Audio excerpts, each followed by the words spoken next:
नेवता भेजवल बनी तिलक ने चढ़ता डीजे नीरज बाबू नेवता भेजवल बनी दर्द ने बढ़ता जाने हमारा इल नहीं तिलक देखा चढ़ता जाने हमारा इल नहीं तिलक देखा चढ़ता सोचिए के दर्द हमारा दिलवा के बढ़ता सोचिए के दर्द हमारा दिलवा के बढ़ता जाने हमारा इल नहीं तिलक ने चढ़ता जाने हमारा इल नहीं तिलक ने चढ़ता जाने हमारा इल नहीं तिलक ने चढ़ता डीजे नीरज बाबू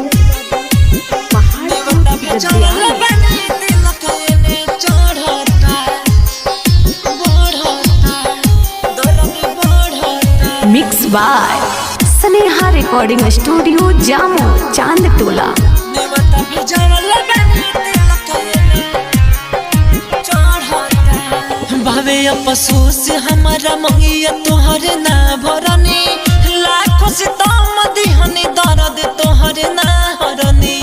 बावे अफसोस हमारा मंगिया तोहर ना भरनी लाखों से तम दिहनी दर्द तोहर ना हरनी आग में जुदाई के पीरतिया अपने जरता आग में जुदाई के पीरतिया अपने जरता नेवता भेजवल बनी तिलक हमर चढ़ता नेवता भेजवल बनी तिलक हमर चढ़ता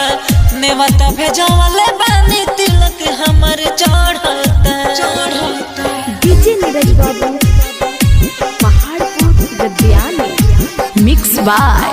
स्नेहा रिकॉर्डिंग स्टूडियो जामो चांद टोला। नेवता भेजवल बनी तिलक हमर चढ़ता नेवता भेजवल बनी तिलक हमर चढ़ता ऐसे जो होई उठी प्यार से भरोसा हो रित से बलमुआ हम दे दनी धोखा हो ऐसे जो होई उठी प्यार से भरोसा हो रित से बलमुआ हम दे दनी धोखा हो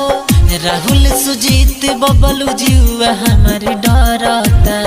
राहुल सुजीत मुकेश जीवा हमारे डरता जाने हमारा इल नहीं तिलक देखा चढ़ता नेवता भेजवल बनी तिलक देखा चढ़ता सोचिए के दिलवा के दर्द हमारे बढ़ता सोचिए के दिलवा के दर्द हमारे बढ़ता नेवता भेजवल बनी तिलक देखा चढ़ता जाने हमारा इल नहीं तिलक देखा चढ़ता नेवता भेजवल